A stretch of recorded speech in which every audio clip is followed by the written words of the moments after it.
Mon nom est le docteur Arthur Hartmann. J'ai 63 ans. J'ai passé plus de 30 ans de ma vie à travailler comme chirurgien cardiaque. J'ai ouvert des milliers de poitrines humaines. Et j'ai besoin de vous dire quelque chose qui va mettre beaucoup de mes collègues médicaux très mal à l'aise. Selon l'American Heart Association, près de la moitié de tous les adultes américains souffrent d'hypertension artérielle. Cela représente environ 122 millions de personnes. Et voici la partie vraiment choquante. 75% de ces personnes prennent des médicaments quotidiens pour la contrôler.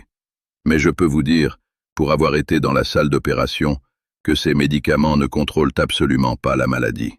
Chaque année, plus de 675 000 Américains meurent de complications liées à l'hypertension, malgré la prise fidèle de leurs pilules chaque matin. Après des décennies à pratiquer des chirurgies à cœur ouvert, je peux vous dire exactement pourquoi ces médicaments vous font défaut. Parce que ce que l'on vous a dit sur votre hypertension est fondamentalement, totalement incomplet. J'ai passé des années sans savoir quelque chose qui a tout changé quand je l'ai enfin compris. Laissez-moi vous raconter ce qui se passe à l'intérieur de votre poitrine. On vous a dit toute votre vie que l'hypertension est simplement un problème de plomberie. On vous a dit qu'il y a trop de volume de fluide dans votre système circulatoire. Votre médecin bien intentionné vous dit de réduire le sodium. Il vous dit de prendre une pilule diurétique pour forcer l'excès d'eau hors de votre corps. Le volume de fluide diminue. Les chiffres de pression chutent sur la machine à la clinique. Problème résolu, n'est-ce pas? Sauf que le problème n'est pas résolu du tout. Tout ce cadre est une pensée médicale obsolète d'il y a 50 ans. C'est incomplet, c'est trompeur. Et cela maintient des millions de personnes âgées malades et en danger, malgré des chiffres contrôlés parfaits sur leur tensiomètre à domicile. La réalité brutale est bien plus complexe. L'hypertension n'est pas un simple problème de plomberie concernant le volume de fluide. C'est une question de tuyaux physiques eux-mêmes. Vos artères ne sont pas simplement trop remplies d'eau. Elles sont physiquement endommagées. Elles se détériorent. Elles sont rigides. Elles ont subi de graves changements structurels au niveau cellulaire profond qu'aucun médicament sur ordonnance au monde ne peut réparer. Quand je pratique un pontage et que j'ouvre la poitrine de quelqu'un, je peux voir ces terribles dommages immédiatement. Une artère saine et jeune a une élasticité merveilleuse. Elle rebondit tout de suite quand je fais une incision avec mon scalpel. Mais une artère malade d'un patient âgé souffrant d'hypertension chronique, on a l'impression de couper dans de l'os dur. C'est raide, c'est calcifié, c'est totalement rigide. Cette rigidité physique est ce que votre hypertension représente réellement. Et je vous le promets, les médicaments contre la tension artérielle ne réparent absolument pas la rigidité. Ils manipulent chimiquement la lecture de la pression sur votre moniteur, mais ils ne réparent pas les dommages structurels sous-jacents du tuyau. À la fin de cette vidéo, vous comprendrez les 4 mécanismes cachés qui créent votre hypertension. Et je vous donnerai le protocole complet en 4 étapes pour réellement inverser ces dommages au niveau structurel. Nous parlons ici de véritable biologie cellulaire et de biochimie. Commençons par comprendre ce qu'est réellement l'hypertension. Vos artères sont des structures vivantes extraordinairement complexes, composées de 3 couches distinctes. La couche la plus interne, la surface délicate qui touche directement votre sang circulant, s'appelle l'endothélium. C'est une couche unique de cellules, bien plus mince que du papier de soie, qui tapisse chaque vaisseau sanguin de tout votre corps. Cette couche fragile est absolument critique pour votre vie. Ce n'est pas seulement une barrière physique, c'est un organe métabolique actif. Il produit des signaux chimiques qui contrôlent votre flux sanguin, empêchent la formation de caillots, régulent l'inflammation interne et maintiennent la santé de vos vaisseaux. Et l'endothélium lui-même possède son propre revêtement protecteur. C'est une couche microscopique appelée le glycocalyx. Je veux que vous le voyiez exactement comme un revêtement anti-adhésif en téflon sur la surface intérieure de vos artères. Ce revêtement est construit à partir de minuscules molécules de sucre et de protéines. Il est totalement invisible à l'œil nu, mais c'est l'une des structures les plus importantes de votre système cardiovasculaire. La recherche médicale a établi que le glycocalyx remplit plusieurs fonctions critiques. Premièrement, il crée une surface lisse et sans friction, permettant à votre sang lourd de circuler sans aucune résistance. Deuxièmement, il empêche physiquement les molécules inflammatoires d'atteindre et de coller à la paroi du vaisseau. Troisièmement, il détecte les changements dans votre flux sanguin et signale à l'endothélium de libérer de l'oxyde nitrique. L'oxyde nitrique est une molécule de gaz magique qui maintient vos vaisseaux totalement relaxés et largement dilatés. Quand votre glycocalyx reste complètement intact et sain, vos vaisseaux restent flexibles et hautement fonctionnels. Mais quand il est endommagé et se dégrade, tout votre système s'effondre. Des taux de sucre élevés dans le sang, une inflammation systémique chronique, le tabagisme et un fort stress oxydatif arrachent littéralement le glycocalyx. C'est exactement comme verser un acide puissant sur un revêtement protecteur. Une fois qu'il est arraché, la paroi nue de votre vaisseau devient totalement exposée et vulnérable. Les molécules inflammatoires de votre circulation sanguine s'attachent directement à l'endothélium. Les globules blancs adhèrent à la paroi. Les particules de mauvais cholestérol LDL pénètrent profondément dans le tissu du vaisseau. La plaque d'athérosclérose commence à se former immédiatement. L'endothélium cesse de produire suffisamment d'oxyde nitrique. Vos vaisseaux se contractent sévèrement et perdent toute leur flexibilité de jeunesse. Votre pression artérielle grimpe de plus en plus haut. C'est le tout premier mécanisme de l'hypertension. Destruction du glycocalyx et dommages endothéliaux. Et voici le point critique que la plupart des médecins ne mentionnent jamais. Absolument aucun médicament contre la tension artérielle ne répare le glycocalyx. Les inhibiteurs de l'ECA ne le réparent pas. Les bêta-bloquants ne le réparent pas. Les inhibiteurs calciques ne le réparent pas. Les diurétiques ne le réparent certainement pas. Ils ne font que gérer la lecture de la pression sur votre moniteur. Les dommages sous-jacents et terrifiants restent totalement non traités. Ainsi, vos chiffres de tension artérielle peuvent sembler magnifiquement contrôlés grâce à votre médication quotidienne. Mais vos vaisseaux physiques sont toujours endommagés. Ils sont toujours très vulnérables. Vous progressez toujours silencieusement vers un AVC massif ou une crise cardiaque fatale. Cela explique parfaitement pourquoi des personnes qui prennent leurs médicaments contre la tension chaque jour subissent tout de même des événements cardiovasculaires massifs. Le médicament traite le symptôme, mais absolument pas la cause profonde. Cela nous amène au deuxième mécanisme, la rigidité artérielle et la calcification. La plupart des médecins négligent complètement cela dans leurs cliniques surchargées. Ils se concentrent exclusivement sur les chiffres de tension artérielle du dossier, mais ils ignorent totalement si les artères du patient sont rigides ou flexibles. Et je vous le dis, cette distinction compte bien plus que les chiffres eux-mêmes. La recherche publiée dans le Journal of the American College of Cardiology a démontré que la rigidité artérielle prédit les événements cardiovasculaires mortels et la mortalité toutes causes confondues, bien mieux que les mesures traditionnelles de la tension artérielle seule. Votre tension artérielle est mesurée par deux chiffres, systolique sur diastolique. La différence mathématique entre ces deux chiffres s'appelle votre pression pulsée. Cette pression pulsée nous donne des informations vitales sur votre rigidité artérielle. Une pression pulsée normale se situe entre 40 et 50. Mais à mesure que vos artères se rigidifient avec l'âge et la maladie, votre pression systolique, le haut, augmente alors que votre pression diastolique, le bas, diminue. Vous pourriez vous retrouver avec une lecture de tension de 162 sur 72.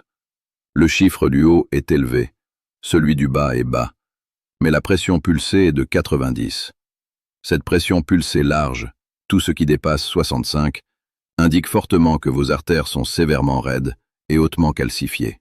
Votre aorte principale a complètement perdu son élasticité de jeunesse et sa capacité d'absorption des chocs. Laissez-moi vous expliquer ce qui cause cette rigidité artérielle au niveau tissulaire profond. La paroi de votre artère se compose de 3 couches distinctes. La couche intermédiaire, appelée tunica media, est composée de cellules musculaires lisses et de fibres élastiques. C'est cette couche intermédiaire qui donne à vos artères leur flexibilité et leur capacité à se dilater et se contracter rapidement. Mais en vieillissant, surtout si vous souffrez d'hypertension, de diabète ou d'inflammation chronique, plusieurs processus destructeurs attaquent violemment cette couche intermédiaire. Premièrement, de véritables dépôts de calcium commencent à se former à l'intérieur de la paroi. Le calcium a sa place dans vos os, pas dans vos parois artérielles molles. Mais quand vos vaisseaux sont chroniquement enflammés, le calcium migre naturellement de votre circulation sanguine directement dans la tunica media. Il cristallise. Il forme des dépôts durs, rendant la paroi du vaisseau progressivement plus rigide. Deuxièmement, vos fibres élastiques se brisent et se dégradent. Elles sont progressivement remplacées par du collagène, qui est très raide et inflexible. Troisièmement, vos cellules musculaires lisses subissent une terrible transformation pathologique.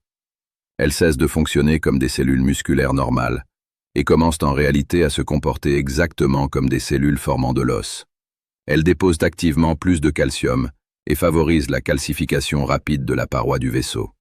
Au moment où quelqu'un atteint 65 ans avec une hypertension mal contrôlée, ces artères peuvent physiquement ressembler à du tissu osseux dur, bien plus qu'à des vaisseaux sanguins mous. Elles sont calcifiées, rigides et totalement inflexibles. Et là encore, aucun médicament contre la tension artérielle n'inverse ce processus osseux. Les inhibiteurs de l'ECA ne dissolvent pas les dépôts de calcium des parois vasculaires. Les inhibiteurs calciques empêchent le calcium d'entrer dans les cellules pour les aider à se relâcher ponctuellement. Mais ils ne font absolument rien pour retirer le calcium qui est déjà profondément incrusté dans la paroi structurelle. La calcification dure demeure. La rigidité dangereuse persiste totalement. Alors, voici la question cruciale que vous vous posez probablement. Pouvez-vous réellement inverser cette calcification artérielle? L'honnête réponse est oui. Mais vous ne pouvez pas le faire avec des médicaments sur ordonnance. Vous ne pouvez le faire qu'avec des interventions nutritionnelles spécifiques que la plupart des médecins n'ont tout simplement jamais apprises à la faculté de médecine. Le troisième mécanisme est la carence en oxyde nitrique. L'oxyde nitrique est une molécule de gaz produite entièrement par vos cellules endothéliales délicates. C'est l'une des molécules de signalisation les plus importantes de tout votre système cardiovasculaire. Quand l'oxyde nitrique est libéré par l'endothélium, il diffuse profondément dans la couche musculaire lisse de vos parois vasculaires. Il signale à ces cellules musculaires de se détendre instantanément. Vos vaisseaux se dilatent largement. Le sang lourd circule beaucoup plus facilement. La résistance physique chute. Votre tension artérielle diminue naturellement. Un endothélium sain et hautement fonctionnel produit de l'oxyde nitrique en continu. Il maintient vos vaisseaux dans un état de relaxation magnifique et préserve une tension artérielle normale et saine. Mais quand votre endothélium est endommagé, quand ce glycocalyx en téflon est arraché par le sucre et le stress, votre production d'oxyde nitrique chute de façon spectaculaire. Vos vaisseaux ne peuvent simplement plus se détendre correctement. Ils restent étroitement contractés. Votre tension artérielle monte et reste élevée toute la journée. Le quatrième et dernier mécanisme est la connexion insuline-rein. Je ne le savais pas à l'époque, mais cela explique complètement pourquoi la réduction de votre apport quotidien en sodium ne fonctionne tout simplement pas pour la plupart des personnes âgées hypertendues. Vos reins contrôlent activement votre tension artérielle en régulant étroitement votre équilibre en sodium. Mais ce système délicat dépend entièrement de la capacité de vos reins à répondre de manière appropriée à votre apport en sodium. Voici le problème massif et critique. Une insuline élevée bloque physiquement l'excrétion du sodium par vos reins. Quand vos taux d'insuline sont chroniquement élevés, vos reins sont forcés de retenir le sodium, absolument sans tenir compte de la quantité de sel que vous mangez réellement. La recherche médicale a établi il y a des décennies que l'insuline résistance joue un rôle causal direct dans l'élévation de la tension artérielle. C'est exactement pourquoi les personnes souffrant d'insuline résistance, de prédiabète ou de diabète de type 2 développent presque invariablement une hypertension artérielle. Leur insuline élevée verrouille en permanence leurs reins dans un mode de rétention de sodium continu et dangereux. Et voici ce que la plupart de mes patients ne réalisent pas. Vous pouvez avoir une insuline résistance significative et sévère sans avoir de diabète diagnostiqué. Votre glycémie à jeun peut sembler tout à fait normale sur un test de laboratoire. Votre hémoglobine A1C peut être totalement normale. Mais vos taux d'insuline sous-jacents pourraient être substantiellement élevés. Et cette insuline élevée et invisible alimente votre hypertension silencieusement en arrière-plan. La plupart des médecins ne prennent tout simplement jamais la peine de vérifier les taux d'insuline à jeun. Ils vérifient le glucose. S'il est normal, ils supposent aveuglément que l'insuline va bien. Ils ont totalement tort. Maintenant, laissez-moi vous donner le protocole complet en 4 étapes exploitables pour réellement inverser ces mécanismes profonds. La toute première étape consiste à restaurer votre glycocalyx. D'abord, vous devez absolument arrêter de le détruire. Les principaux destructeurs sont une glycémie élevée et un stress oxydatif sévère. Chaque fois que votre glycémie monte au-dessus de 145 après un repas, Elle endommage gravement le glycocalyx par un processus toxique appelé glycation. Donc, l'étape 1 est de stabiliser rapidement votre glycémie. Je ne parle pas seulement d'éviter le diabète, je veux dire maintenir votre glycémie après le repas strictement en dessous de 140 de manière constante. Pour la plupart des seniors, cela signifie réduire significativement les glucides raffinés. Vous n'avez pas à éliminer tous les glucides, mais vous devez choisir des glucides qui ne font pas grimper votre glycémie de façon spectaculaire. Mangez des aliments entiers, des légumes non féculents et quelques fruits entiers. Évitez entièrement le sucre blanc, le pain blanc mou, le riz blanc, les pâtes et les pâtisseries sucrées. Deuxièmement, vous devez fournir les blocs de construction physique dont votre corps a besoin pour reconstruire le glycocalyx. Le glycocalyx est construit principalement à partir de longues chaînes de molécules de sucre sulfaté. Les meilleures sources alimentaires pour cela sont les polysaccharides sulfatés, trouvés dans les algues, spécifiquement le fucoïdane des algues brunes. La recherche a clairement montré que ces composés restaurent activement l'épaisseur du glycocalyx et améliorent fortement la fonction endothéliale. Vous pouvez facilement trouver des suppléments contenant du fucoïdane en ligne. Les études démontrant un bénéfice réel utilisent des doses de 600 à 1000 mg par jour. Troisièmement, vous devez réduire votre stress oxydatif interne de manière significative. Les antioxydants les plus puissants pour votre santé vasculaire sont les polyphénols. Vous les trouvez dans les légumes et les fruits colorés. Mangez des mélanges de baies, des légumes verts à feuilles sombres, des betteraves fraîches, du chocolat très noir et buvez du thé vert. Ces aliments spécifiques contiennent des composés qui neutralisent les dangereux radicaux libres avant qu'ils ne puissent endommager votre délicat glycocalyx. Maintenant, l'étape 2. La décalcification. Nous devons activement retirer le calcium dur de vos parois artérielles et restaurer votre flexibilité de jeunesse. La plupart des gens supposent à tort qu'une fois que le calcium se dépose dans leurs artères, c'est permanent et totalement irréversible. Ils se trompent lourdement. La clé pour corriger cela est une protéine appelée protéine glas de la matrice, ou MGP. Cette protéine incroyable fonctionne exactement comme un contrôleur de trafic pour votre calcium. Quand la MGP est correctement activée dans votre corps, elle dirige activement le calcium vers vos os, là où il doit être. Quand la MGP n'est pas activée, le calcium migre sauvagement dans vos artères et se dépose profondément dans vos parois vasculaires. La MGP est activée par la vitamine K2, spécifiquement sous la forme MK7.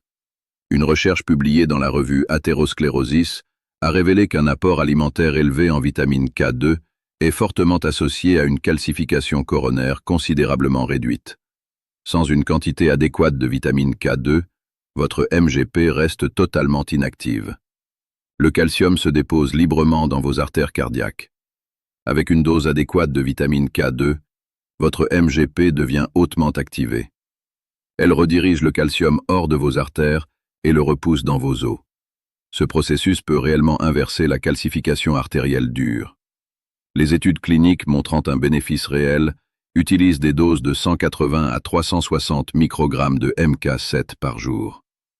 Mais la vitamine K2 n'est qu'une partie de la solution. Le calcium a désespérément besoin de vitamine D pour entrer efficacement dans le tissu osseux.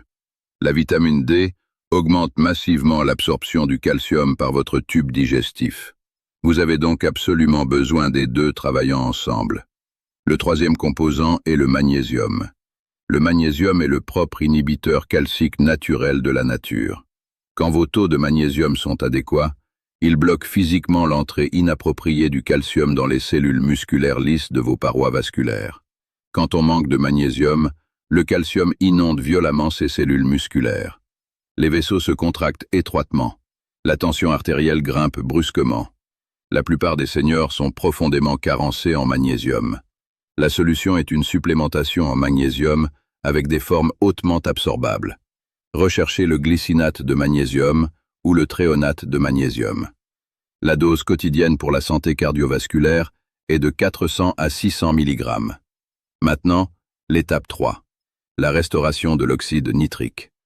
D'abord, nous devons stimuler votre enzyme ENOS par un stress physique pur. La méthode la plus efficace que j'ai trouvée est l'entraînement isométrique par pression manuelle. Achetez un appareil de musculation des mains bon marché. Pressez-le à 30% de votre force maximale pendant 2 minutes complètes. Reposez-vous 1 minute. Répétez cela 4 fois. Faites cette routine exacte 4 fois par semaine. Il a été démontré dans de multiples études cliniques que ce protocole spécifique abaisse la tension artérielle de 8 à 12 points après 8 semaines de pratique régulière. Ensuite, vous devez activement pratiquer la respiration nasale.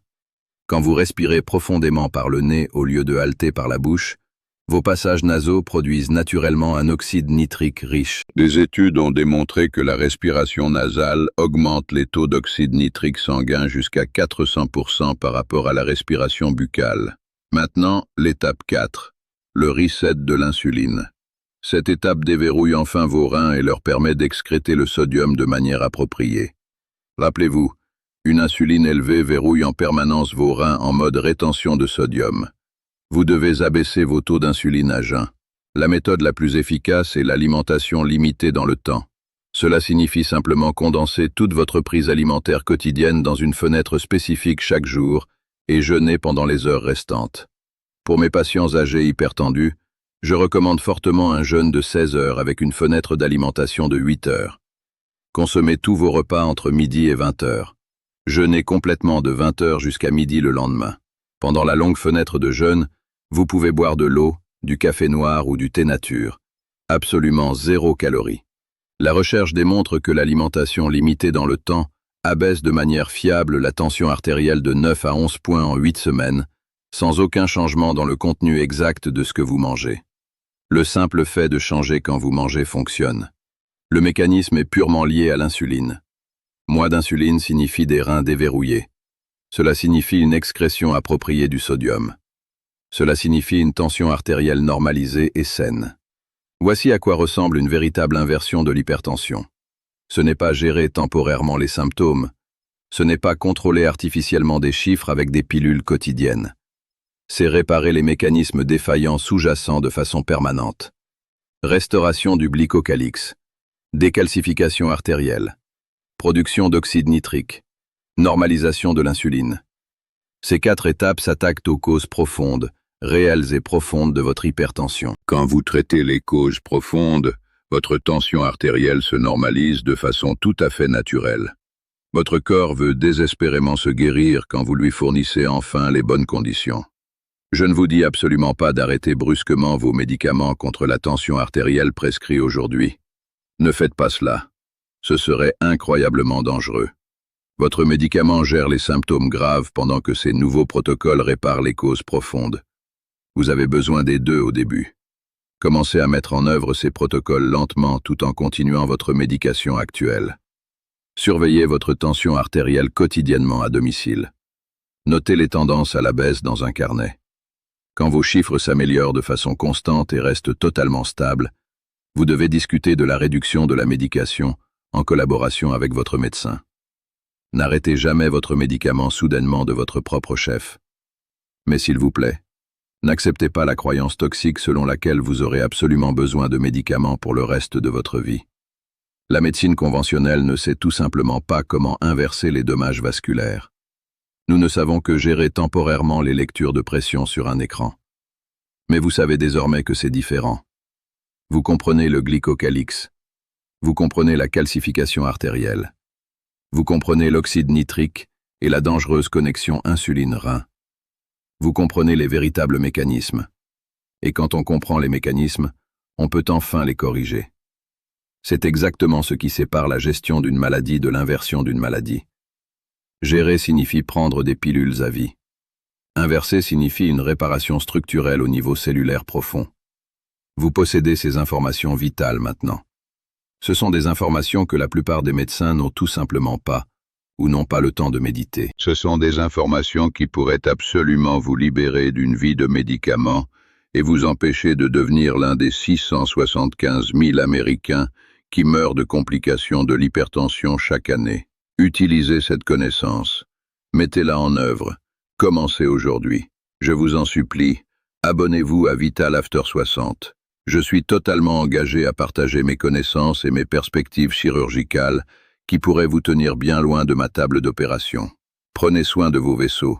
Ce sont les seuls que vous aurez jamais. L'hypertension n'est pas une condamnation à vie permanente. C'est une condition totalement réversible si vous êtes prêt à comprendre les mécanismes et à faire le vrai travail pour les corriger. Le choix vous appartient entièrement. Choisissez l'inversion structurelle plutôt que la gestion à vie. Souhaitez-vous que je vous aide à établir une liste de contrôles quotidienne simple pour commencer à suivre votre nouvelle fenêtre d'alimentation de 8 heures et votre routine de suppléments?